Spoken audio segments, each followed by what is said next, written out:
We are supposed to be at the racetrack today, but here we are. The truck is definitely made some progress since last video. A lot of miscellaneous stuff. Everything up here is taken care of. So now we are on to the wiring. The wiring is going to be a huge process here, but Painless Wiring has sent us over a complete wiring harness for this. It is like a universal 21 circuit setup. So we're gonna see exactly how painless that wiring setup is to do today, and maybe we can hear this engine fire up by the end of the day.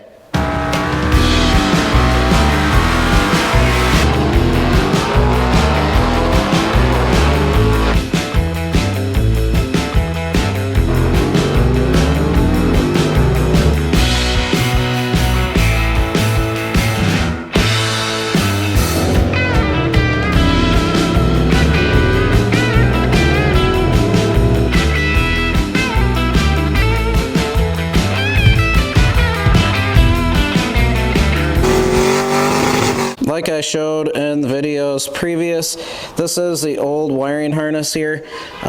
We have the original fuse panel too that was all tied into that, so that is the ugly mess that we had going on there. We've got this complete painless wiring set up here with a couple extra relays, some weather packs, things like that. And we have a truck over here that has zero wiring in it. So the only wiring that's hanging down is from the tack that we'll have to wire into the new setup here. And then we've also got the dome light wire hanging down that we can tie into. Tail lights, headlights, blinkers, things like that I will be running because I do plan on drag and driving this truck one day. But we are starting fresh with a clean slate. We're going to paint that black real quick and then drill some holes, mount up our MSD box, fuse panel, all that stuff so it's easy to access, not up underneath the dash, and then we'll get wiring this truck.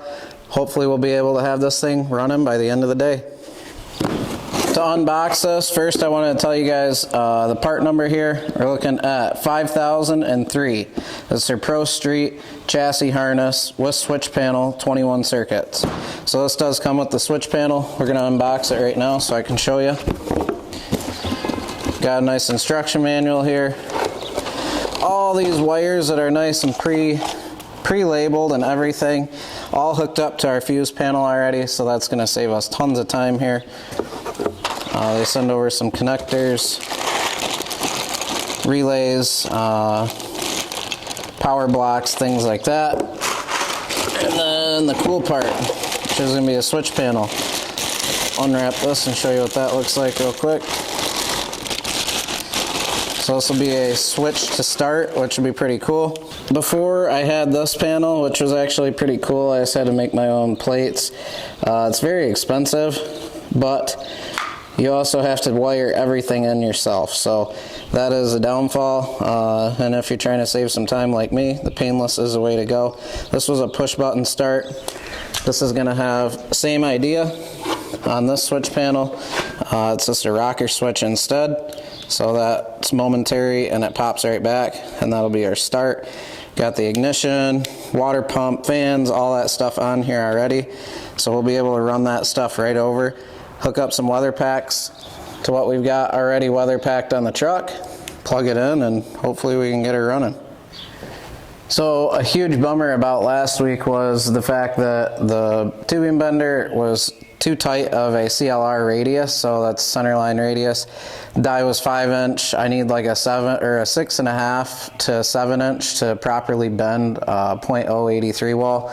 So what we're going to do now is just cut a bar that's long, because we're going to run a lower brace here, which I was going to connect my steering column and also the switch panel and all that stuff too.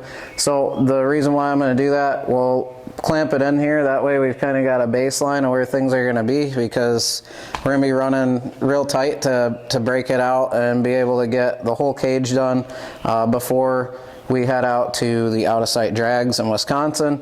So probably won't be able to run the kicker bars that go all the way out to the frame. It's just going to be a 4-point for that race, which is fine because the truck only runs 11.3, 11.0 fastest pass. So that being said, you only required to have a 4-point cage. Anyways, the whole point was just to beef everything up, be able to run new shock mounts and everything off of the front kicker bars that go out there. That make it 6-point, and then we're gonna eventually run some bars through the back of the cab that go into the bed and actually weld directly to the frame, making it 8-point. So that'll be pretty sweet. Brace all that up. Hopefully be able to get this one day certed and be able to go faster times with this when we're doing some drag and drive stuff. But we're going to cut that bar so we can kind of mock up where we're going to put this, because I want to cut these wires kind of tight. Before, if you ever saw the wiring in here, it was heinous. It looked awful. One of my biggest pet peeves is ugly wiring and things just looking like it was a hack job. So that was the biggest hack job on my truck, was all the wiring, because you're constantly adding accessories and everything. I think this 21 circuit setup from Painless is going to make it an ease. So we'll cut that bar, clamp it in here. We'll be able to mount the switch panel there, and then we're going to get all our other accessories clamped, I got riv nuts, so we'll drill holes, riv nut it all to this bigger panel here. So everything's solid mounted. We can run our wiring, cut it to exact length, and then yeah, so here we go.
So while I was mounting up all these electronics, my dad was going through the old wiring harness and pulling all the relays out. Painless did send me a couple new ones, but we already have wire hooked up to these relays, so we're hoping we can kind of reuse this stuff to hook it up.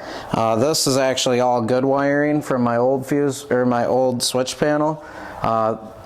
As far as good, I mean, we had reworked this and put the correct gauge wire on it and ran it properly, because the original fuse box that was in this truck was so old, had the glass bust fuses in it, that we had to run like all new stuff on the switch panel itself. So that being said, they ran on 2 different programs. I had to turn my key on to get power to my line lock and my trans brake, and then I had to turn on the switch panel to get power to all my other accessories like the ignition, fans, and water pump, and fuel pump, all that stuff. So everything was just clustered together, and now we're able to knock this out and get it all down to one program here.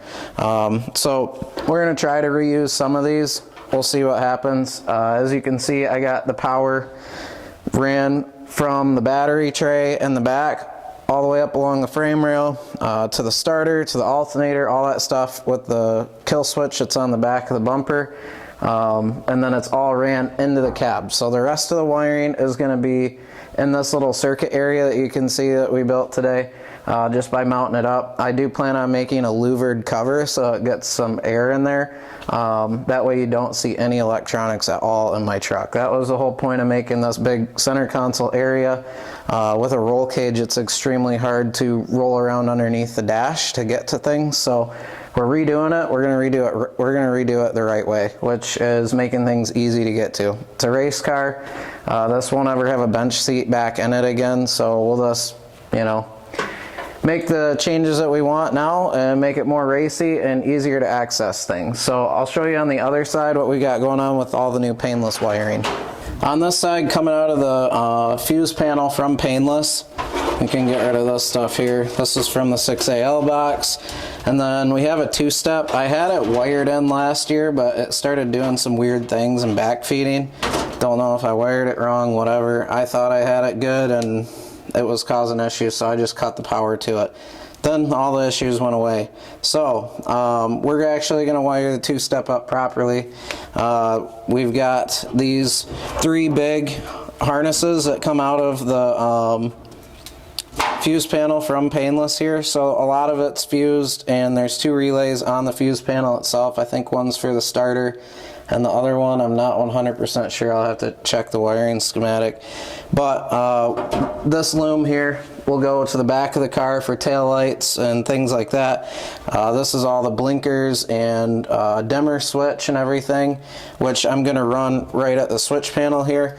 I was going to mount the switch panel from Painless right here on the roll cage, but when I'm harnessed into my seat, it's kind of hard to reach, and for safety reasons, I want it kind of back where I have my other one, in between the 2 seats. I like that. I'll be able to run the dimmer switch and the blinker switch there as well. That way when I'm driving it, I can actually access those things. So I tacked this bar in here so that we could get the steering column figured out, because I'm still waiting for a die from Pro Tools, which I had to order through Woodward Fab. They were able to get me a pretty good discount there on that die.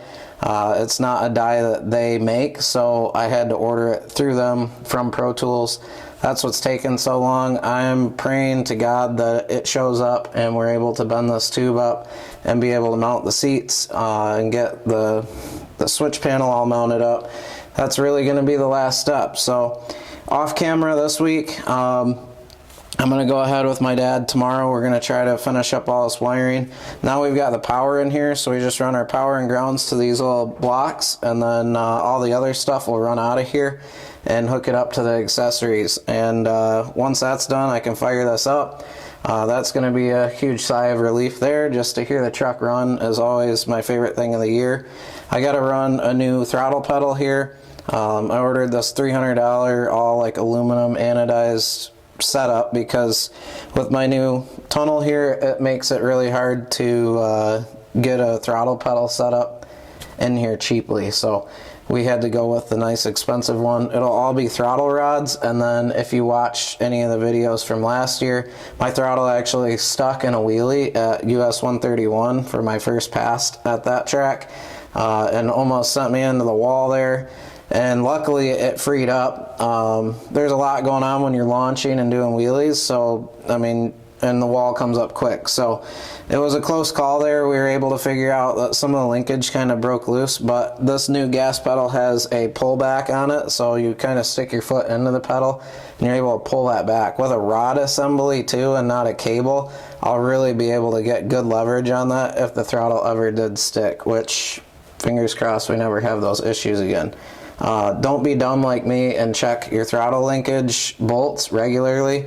It's no joke for safety reasons and just the safety of the other racers on the track. You want to make sure all your stuff is up to par. So I was lacking on checking those, and they rattled loose and throttle stuck. So we won't have any of those issues this year. We got to mount the column and get the doors thrown back on here. Those are all fitted up with the new rockers already. So there's a lot of off-camera stuff I'm going to be doing. Next week this thing should be running. I'll show you the throttle pedal assembly, I'll show you the new steering setup, and hopefully we have that tubing bender die so that we can get the roll cage done in this, and we're off to Wisconsin for the out-of-sight drags. So fingers crossed, and thanks for bearing with me for another episode. Sorry we didn't get to start it today, but but there was a lot of underlying things that I had to pay attention to underneath the truck in order to get all the power up here properly, and a lot nicer than it was before. So we'll catch you next week. Hopefully this thing's running and we got that tubing die, and we're doing good things. So catch you next week.